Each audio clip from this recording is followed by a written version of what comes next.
சேலம் மேற்கு, சேலம் தெற்கு, சேலம் வடக்கு ஆகிய 3 தொகுதிகளில் சேலம் தெற்கு தொகுதியும் சேலம் மேற்கு தொகுதியும் அதிமுக கூட்டணி வசம் உள்ள நிலையில் சேலம் வடக்கு தொகுதி மட்டுமே திமுக வசம் இருக்கிறது. இந்த நிலையில் வரும் சட்டமன்ற தேர்தலில் இந்த 3 தொகுதிகளையும் கைப்பற்ற வியூகம் வகுத்து வருகிறது திமுக. அந்த வகையில் வேட்பாளர் தேர்வில் தீவிர கவனம் செலுத்தி வரும் திமுக 2026 சட்டமன்ற தேர்தலில் யாருக்கு வாய்ப்பு தரப்போகிறது? ஸ்டாலின் டிக்கெடிக்கும் அந்த 3 வேட்பாளர்கள் யார்? பார்க்கலாம். முதலாவதாக சேலம் மேற்கு. வன்னிய சமுதாயத்தினர் பெரும்பான்மையாக உள்ள இந்த தொகுதியில் கடந்த 3 சட்டமன்ற தேர்தலில் அதிமுக கூட்டணியே இங்கு வெற்றி வாகை சூடியிருக்கிறது. 3 முறையும் திமுக இங்கு நேரடியாக போட்டியிட்டு வெற்றி வாய்ப்பை இழந்தது. கடந்த முறை திமுக சார்பில் களமிறங்கிய ராஜேந்திரன் சுமார் 21,000 வாக்குகள் வித்தியாசத்தில் தோல்வி கண்டார். இங்கு போன முறை அதிமுக கூட்டணியில் இடம்பெற்ற பாமக வெற்றி வாகை சூடியது. பாமக 49.07% வாக்குகளையும் திமுக 39.07% வாக்குகளையும் பெற்றுள்ளன. வரும் 2026 சட்டமன்ற தேர்தலிலும் திமுகவை இங்கு நேரடியாக களமிறங்குகிறது. இந்த முறை திமுக சார்பில் களமிறங்க சேலம் மத்திய மாவட்ட திமுக இளைஞரணி அமைப்பாளராக இருக்கும் அருண் பிரசன்னா முயற்சி செய்கிறார். இளைஞர்களுக்கு திமுக இந்த முறை குறிப்பிடத்தக்க அளவில் வாய்ப்பு தரும் என்று சொல்லப்படுவதால் தனக்கு அந்த வாய்ப்பு கிடைக்கும் என்ற நம்பிக்கையில் தீவிர களப்பணியில் இறங்கியிருக்கிறார். அடுத்தது பி.கே. பாபு. உதயநிதி ஸ்டாலினின் நற்பணி மன்றத்தில் இருக்கிறார். கடந்த நாடாளுமன்ற தேர்தலின் போதே வேட்பாளர் பட்டியலில் இவருடைய பெயர் அடிபட்டது. இந்நிலையில் வரும் சட்டமன்ற தேர்தலில் சேலம் மேற்கு தொகுதியை குறிவைக்கிறார் பி.கே. பாபு என்கிறார்கள். அடுத்தது உமா ராணி. இவர் NRA விங் இணை செயலாளராக உள்ளார். கடந்த 2014ஆம் ஆண்டு மக்களவை தேர்தலில் திமுக சார்பில் சேலத்தில் வேட்பாளராக களமிறக்கப்பட்டார். இந்நிலையில் வரும் 2026 சட்டமன்ற தேர்தலில் களமிறங்க முயற்சி செய்து வருகிறார் உமா ராணி. அடுத்ததாக முனைவர் சீனிவாசன் அப்பாதுரை. சீனிவாசனை பொறுத்தவரையில் இவர் சேலம் கிழக்கு மாவட்ட திமுக மாணவர் அணி அமைப்பாளராகவும் திருச்செங்கோடு தொகுதி பொறுப்பாளராகவும் இருக்கிறார். மேலும் தனியார் பொறியியல் கல்லூரி முதல்வராக உள்ளார். இவரும் வரும் 2026 சட்டமன்ற தேர்தலில் சேலம் மேற்கு தொகுதியில் களமிறங்க தீவிர முயற்சியில் ஈடுபட்டு வருகிறார். மாணவர் அணியில் இருப்பதாலும் கல்லூரி முதல்வர் என்பதாலும் இளைஞர்களுடன் தொடர்பில் இருப்பவர். எனவே மாவட்டத்தில் உள்ள இளைஞர்கள் மத்தியில் நன்கு அறியப்பட்ட முகமாக உள்ளார். மேலும் மாணவர்களுடனான கலந்துரையாடல் நிகழ்ச்சி, அவர்களின் கல்வி முன்னேற்றத்திற்கு தேவையான உதவிகளை வழங்கி வரும் சீனிவாசன் தன்னால் இளம் வாக்காளர்களின் வாக்குகளை பெற முடியும் என்று நம்புகிறார். எனவே நலத்திட்டங்களை வழங்குவது, நிர்வாகிகளுடனான சந்திப்பு என தேர்தல் பணிகளில் தீவிரம் காட்டி வருகிறார் சீனிவாசன் அப்பாதுரை. வீரபாண்டியார் குடும்பத்தின் மூத்த மருமகன்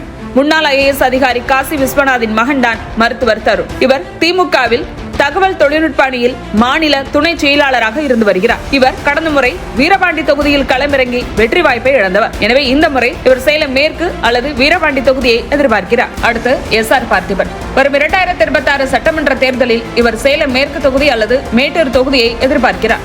மேட்டூர் தொகுதியில் தேமுதிக சார்பாக வெற்றி வாகை சூடிய சேலம் பார்த்திபன் 2019ஆம் ஆண்டு திமுக சார்பில் சேலம் மக்களவை தொகுதியில் போட்டியிட்டு வெற்றி பெற்றார். கடந்த 2024 நாடாளுமன்ற தேர்தலில் மீண்டும் சேலம் தொகுதியை இவர் எதிர்பார்த்த நிலையில் திமுக தலைமை இவருக்கு வாய்ப்பு தரவில்லை. இந்நிலையில் வரும் 2026 சட்டமன்ற தேர்தலில் களமிறங்க முயற்சி செய்து வருகிறார் SR பார்த்திபன். அதிமுக சார்பாக முன்னாள் சட்டமன்ற உறுப்பினர் G. வெங்கடாச்சலம் மீண்டும் இந்த தொகுதியில் களமிறங்கலாம் என்கிறார்கள். அதேபோல அதிமுக சேலம் மாநகர் மாவட்ட செயலாளராக உள்ள AKSM பாலு முயற்சி செய்கிறார். கடந்த முறை அதிமுக கூட்டணியில் இடம்பெற்ற பாமக அருள் இங்கு போட்டியிட்டு வெற்றி பெற்றார். பாமக அருள் தற்போது ராமதாஸ் அணி பக்கம் இருப்பதால் அன்புமணி ராமதாஸ் பாமகவில் யாரேனும் களமிறங்குவார்களா அல்லது அதிமுகவை களம் காணுமா என்ற கேள்வி எழுந்திருக்கிறது. மேலும் பாமக அருள் அதிமுகவில் இணைய இருப்பதாக செய்திகள் வருகின்றன. அப்படி ஒருவேளை இணையும் பட்சத்தில் அவருக்கு அதிமுக தலைமை வாய்ப்பு தருமா என்ற கேள்வி எழுகிறது. சேலம் வடக்கு. வன்னியர் சமூக வாக்குகளை பெரும்பான்மையாக கொண்ட இந்த தொகுதியில்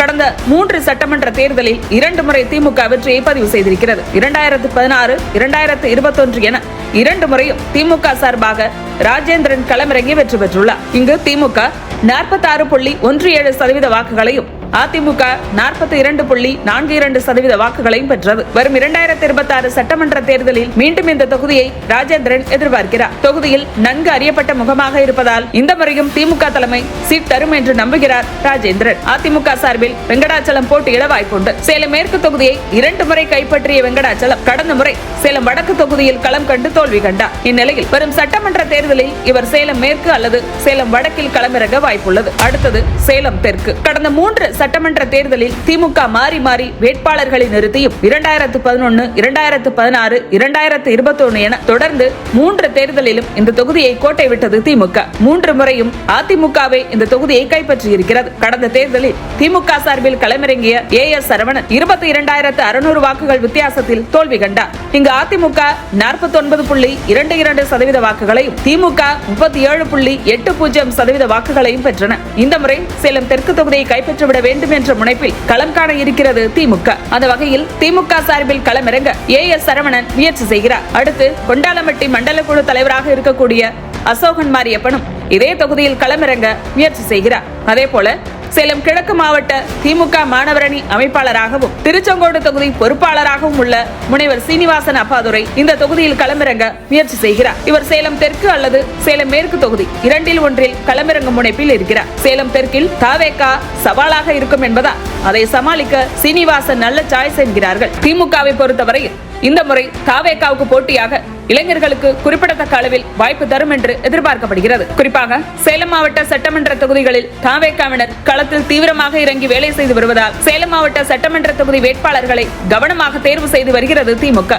அந்த வகையில் சேலம் தெற்கு தொகுதியில் களமிறங்க முயற்சி செய்து வரும் தரணிதரன் அதற்கான தேர்தல் பணிகளில் ஈடுபட்டு வருகிறார். சேலம் மாநகர திமுக செயலாளராக உள்ள ரகுபதியும் இந்த தொகுதிக்கு குறிவைத்து தேர்தல் பணிகளை மேற்கொண்டு வருகிறார். அதிமுகவை பொறுத்தவரையில் கடந்த முறை போட்டியிட்டு வெற்றி பெற்ற பாலசுப்ரமணியன் மீண்டும் களம் காண வாய்ப்பு இருக்கிறது. தாவேகாவை பொறுத்தவரையில் சேலம் தெற்கில் தேர்தல் பணிகளில் தீவிர கவனம் செலுத்தி வருகிறது.